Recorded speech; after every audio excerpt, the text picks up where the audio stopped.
it's Janelle Waz, and welcome back to another episode of Waz Reviews. Harvest Moon 64. The Harvest Moon game for the N64, and often cited as being one of, if not the best Harvest Moon game. And despite having been playing the series for over 20 years, I haven't played it. Until about a year ago. I know, but I didn't get into Harvest Moon until Save the Homeland on PS2, and the earliest Harvest Moon game I played for many years was Back to Nature. Plus, Harvest Moon 64 can be hard to come by in retro stores, not to mention it's usually going for more than I normally want to spend on an N64 game. Until last year when I broke down and bought a copy. And at last, the long sought after Harvest Moon game was finally in my collection. But that was only the beginning, for the test was about to begin. As a fan of the franchise, and without the fond nostalgic ties that could bias anyone, how did Harvest Moon 64 fare for me? Is it truly the best Harvest Moon game out there, beating out the likes of more recent favorites like Animal Parade, Back to Nature, or even my personal favorite, Hero of Leaf Valley? Well, grab your watering can and N64. This is Harvest Moon 64. But before I go further, make sure you subscribe to my channel. I talk a lot about Star Trek, video games, and whatever else I feel like talking about. And if you'd like to help support the channel, consider becoming a member. Be great to have you aboard. Okay, play, or Pajay. After all, this Natsume game is made by Natsume. That's a typo. Select a diary entry. Ignore poor Josh and Justin, who didn't even make it past the first season.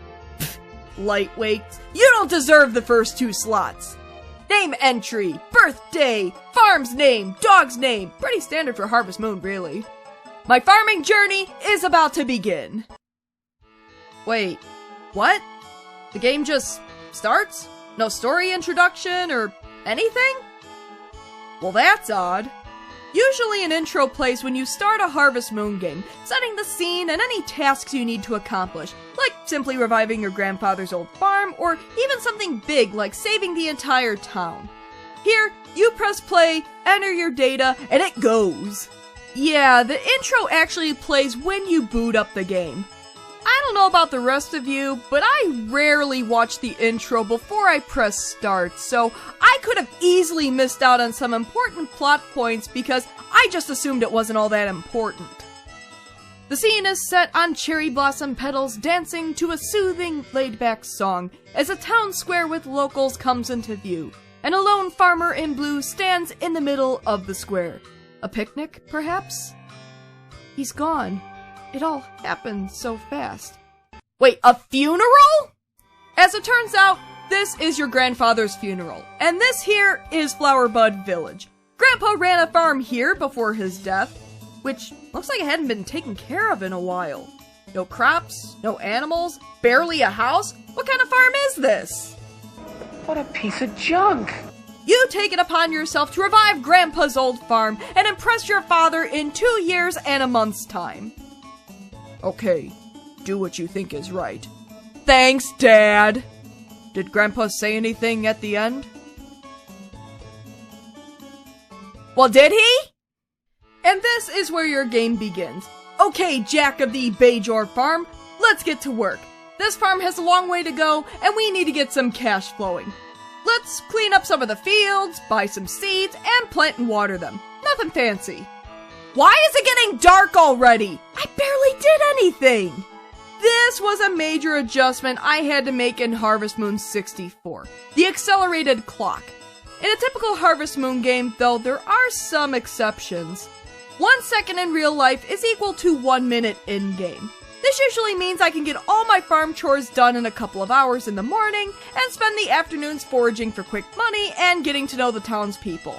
In Harvest Moon 64, each hour is 12 seconds. Now we have minutes instead of hours. This game really forces you to budget your time, and streamlining your chores is a must if you want to get anything done. I learned early on that it made the most sense to plant my crops near the watering hole on the other side of my farm, so I didn't have to go far to refill my watering can. Of course, it didn't stop me from overplanting and being up all hours of the night trying to get everything done. It appears we will be required to ignite the midnight petroleum, sir. You also really can't run all over the entire town in a single day, so I would commit to going to 1 or 2 areas in a single day. Check up on the town and say hello one day, forage and collect wood another day, and maybe do some fishing if time allowed. It does help that time stops whenever you go indoors, but if you're used to the normal passage of time in Harvest Moon, the accelerated time in Harvest Moon 64 might take some getting used to. But okay, enough about Harvest Moon temporal mechanics, let's talk about the farm life. The farming mechanics in Harvest Moon 64 are your standard Harvest Moon fare, building on the original game and laying the foundations for future Harvest Moon games. You can plant crops on your farm, as well as take care of animals, and both are pretty typical for a Harvest Moon game. Plant seasonal crops in the field, or all of them in a greenhouse, and harvest them when they're ready. The selection of seeds is more limited in this game than in other Harvest Moon games, but you still have a selection of all your favorite vegetables that grow at different rates and sell for different prices.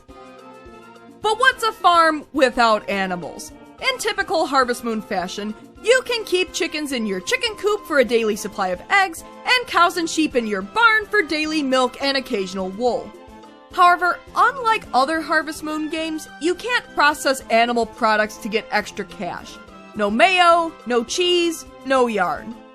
But as long as you take care of your animals and don't leave them out in the rain, you'll get a nice supply of produce to sell or gift around town. I use the stones on my farm to make a nice fenced-in area for my animals on sunny days so they don't wander all over the place, which makes things easier when there's a rainy day a-comin' and I need to get them back inside. And besides livestock, you also get to take care of man's best friend and man's most majestic mode of transportation. You start the game off with a dog, but you get the horse by going to the Green Ranch. They just straight up give you a horse. Hey brother, what about him? Reflexes are quick. Seems good, don't you think? I don't think so. Yeah, well your Uma head ain't so great either, Gray! Puppy! Not in front of the lady! The main reason to raise affection with your dog and horse is to compete in the horse race and dog race festivals. Or at least to compete well in them. Feed the dog and pick him up, brush the horse and ride him, and whistle at the both of them to raise affection. And weirdly enough, you can leave them out in the rain, which goes against every fiber of my Harvest Moon being! While you can bring your dog into town to show off to everyone, your horse is confined to your farm, and you can't ride him around town. Which would have been extremely helpful considering the time constraints. Okay, the farming mechanics are pretty simple and standard, but solid. But because this is an early entry into the series, it's not without its roughness. While the 360-degree movement and camera might seem like a bonus after playing Harvest Moon Back to Nature, which was confined to linear movement, it ends up being more trouble than it's worth and can even make interacting with certain squares difficult. It's not linear. And then of course, there's the rucksack. Most Harvest Moon games allow you to cycle through your inventory with the touch of a button. Here, whether it's to change a tool or hold an item, I have to manually open my inventory, select an item, and then close it. Every time. And when it comes to harvest time, when you have multiple crops to carry to your shipping bin, this really holds up the game. Heck, I mainly use my horse as a moving shipping bin just so I wouldn't have to put anything in my rucksack. I imagine these complaints won't bother anyone who grew up playing Harvest Moon 64, but as someone who's new to this entry, these things annoy me. Now, if half of Harvest Moon is working on your farm, the other half is making friends with the townspeople. Heck, the town and its people are what elevate Harvest Moon as a franchise beyond a mere farming sim, and Flowerbud Village is no exception. I can see why people love this game so much. It definitely has a charm to it. The villagers are deeper than other Harvest Moon games that grow as you get to know them. However, this is also what makes this one of the strangest Harvest Moon games I've ever played, which I covered in a video you should check out. From less than friendly townspeople upon first arrival, look, I don't care if I'm new to this town, I still want to look at and touch all your stuff, to family arguments for the whole neighborhood to hear, to drunkenness and building up alcohol tolerance to drink the entire town under the table. I didn't even get into how you can literally steal wine from the vineyard to raise your alcohol tolerance for free. It is revolting. More? Please. Old ladies dying just by talking to them at the wrong time of the year? Yeah, this game certainly has its odd moments that make the experience all the more memorable. I mean, saving an entire town from being demolished is nice to put on a resume and all. But talking to a bunch of drunk guys at the bar? That's a memory that'll last a lifetime. Speaking of the citizens of this fine town, if you've ever played Harvest Moon games before, you'll definitely notice some familiar faces here. Mayor Thomas? Ellen? Cybara? Basil? Lilia? Jeff? Sasha? Gots? What is this, Mineral Town? Most of the characters in Harvest Moon 64 were reused for Harvest Moon Back to Nature, as well as its remakes. And since Back to Nature is one of my top Harvest Moon games, it made remembering who these villagers are a lot easier. What's not so easy is keeping track of how everyone is related to each other in this game. They may look like their Back to Nature counterparts, but their family trees are almost completely different. Mayor Thomas is still mayor, but he's married to Anna in this game, who was married to Basil in Back to Nature, and Anna is still the mother of Maria, called Mary in Back to Nature, but now Thomas is her father. Lilia, on the other hand, doesn't run the poultry farm, but a flower shop with her husband Basil and their daughter Poppery.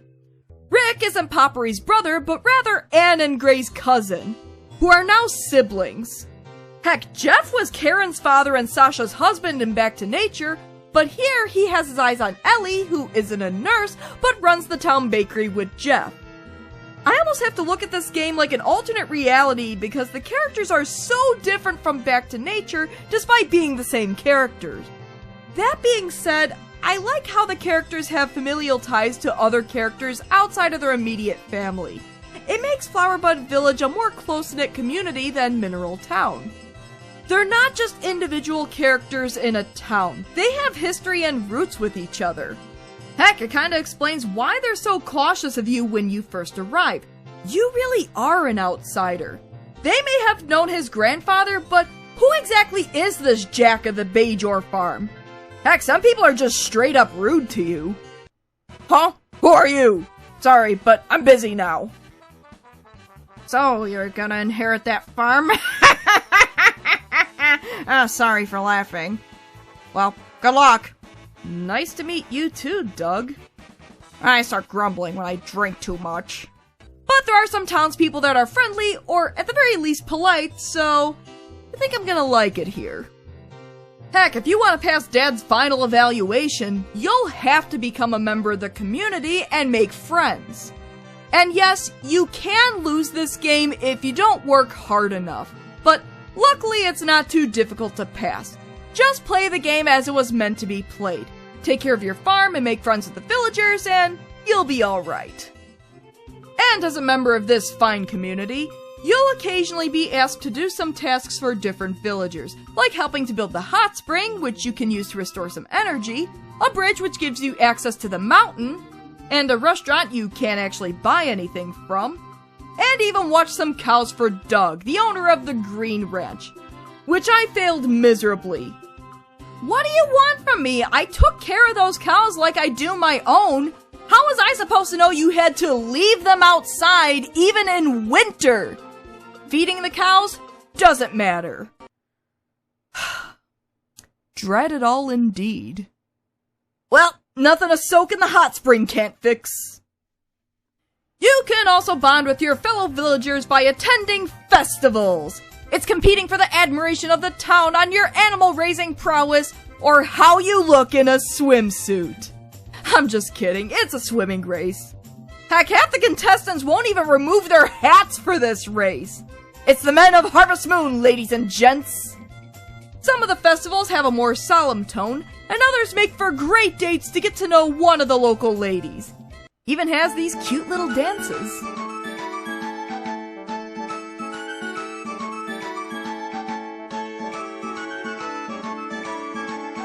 And Speaking of which, in true Harvest Moon fashion, you have 5 lovely local ladies to choose to wed and start a family with.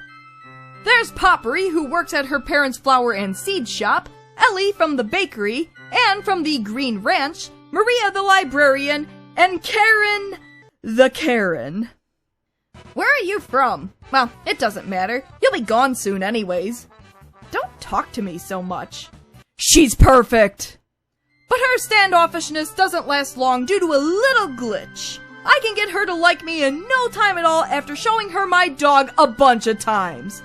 The puppy to soothe a Karen's soul. So much so that less than a month after knowing me, she loves me and would probably marry me if I had a big enough house. Doesn't seem too clever. Doesn't seem too clever. And we're up to a blue heart. It also turns out that Karen's family's vineyard is going bankrupt, which her father won't do anything about. It was once owned by her grandma, who made amazing wine, but for some reason, their wine tastes different even though they're using the exact same grapes. You know, this does explain Karen's personality and love of alcohol. And this is what I mean about the characters being deep, at least for a Harvest Moon game. There's a reason why Karen and even her parents act the way they do. Sure, you're an outsider and all, but the entire family is also under a lot of stress. But you solve all their problems by asking the harvest goddess to send a bunch of fairies to the vineyard to help the spirit of the grapes. Yeah, even for Harvest Moon that sounded weird. The fairies are kissing the grapes! Correction, that sounded weird for Harvest Moon. With the vineyard saved and their love growing by leaps and bounds, it was only natural that wedding bells would be on the horizon for Karen and Farmer Jack. After expanding the house, of course. And I do appreciate the wife helping me out with my chores. In fact, each wife will perform a different task on the farm for you occasionally. In my case, Karen will occasionally crate the eggs for me, which is a big help since it can be a little time-consuming. Yep, married life suits me well. Say, when are you gonna have a baby? Do you even know how? Oh, what the hell, kid? This conversation just got worse! So I give the wife presents every day, and eventually... I feel so languid. I don't feel like doing anything. Uh-oh. I feel like something sweet. I never wanted to eat cake like this before. Oh no! The cravings have started! Don't worry, I'll be there for the baby. Wait, you know something I don't? My wife hasn't told me yet! I think we have another one coming. It means I got pregnant. Don't ask so many times! You mean, like, how does the entire town know we're expecting before me? And eventually, we have a little boy that I named after the greatest archaeologist. Indy. We named the dog Indiana. Who doesn't do a whole bunch other than sleep in bed and eventually walk around. But at least I could pick him up and show him around town. Hey, look what we made.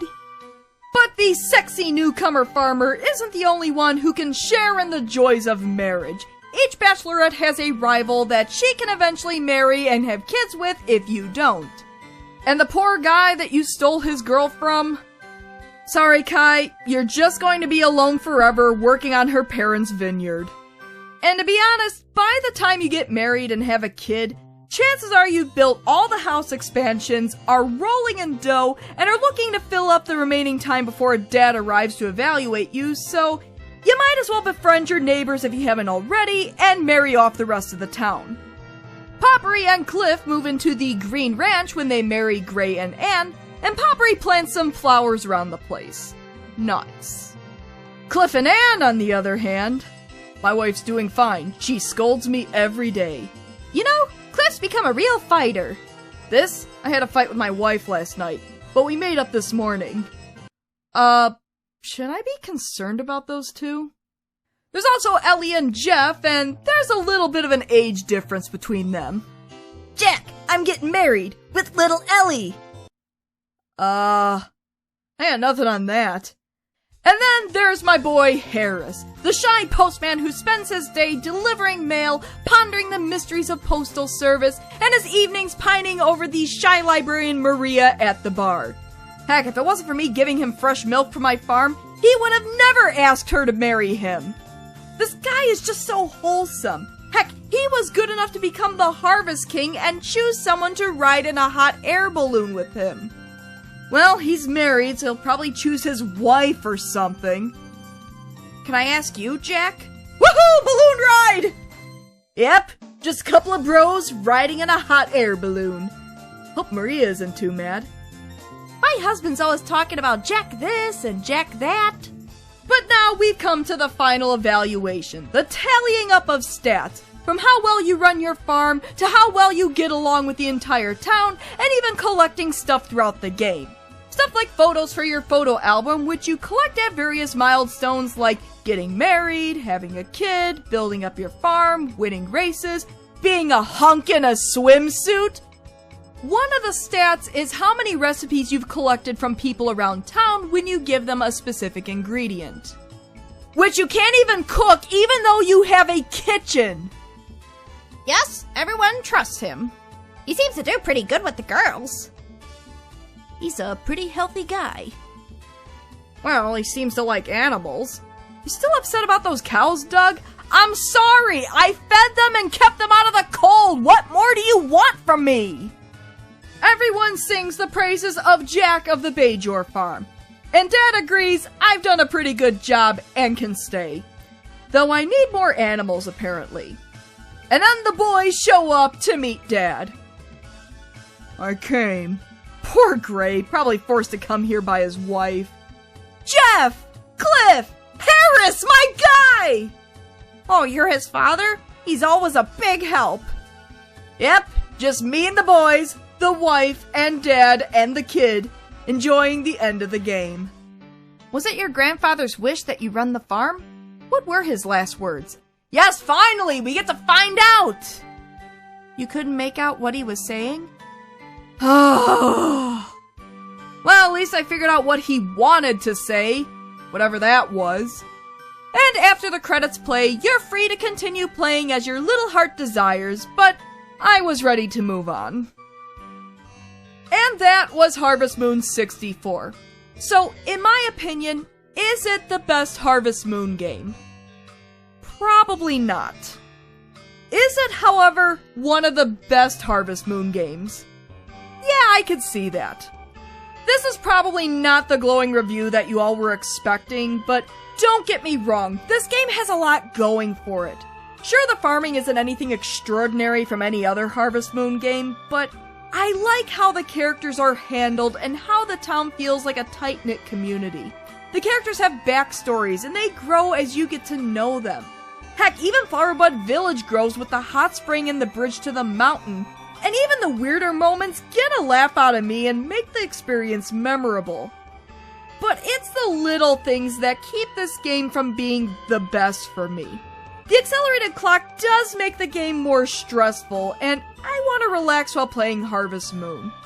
And as small as it is, I'm so used to easily cycling through my inventory in other Harvest Moon games that constantly opening my inventory just to change tools or take out something to throw in the shipping bin does drag the game down for me. That being said, I can forgive this roughness because this is an early entry in the series, but it still doesn't create a smooth experience, at least not the one that I'm used to. I was also a little disappointed over the recipes, but I can live with it. Nevertheless, I can see why people love Harvest Moon 64. It definitely has a charm, and if you grew up playing it, the little quibbles that I have probably don't bother you. Heck, even with my quibbles, the game stands the test of time pretty well and is a very good Harvest Moon game, even if I don't think it's the best in the series. I'm happy I finally got to play it and add it to my collection. Heck, I may even replay it sometime in the future. Thanks for the great game, Natsume. So, what do you think? Have you played Harvest Moon 64? Do you love it? Do you hate it? Who did you end up marrying, and who are your favorite characters? And what are some of your favorite Harvest Moon, Story of Seasons, or farming sim games? Please, leave comments below and discuss. As always, thanks for tuning in to another episode of Woz Reviews. If you like what you see, why not give my video a like and subscribe to my channel? Tell your friends! Until next time... Now we have minutes instead of hours.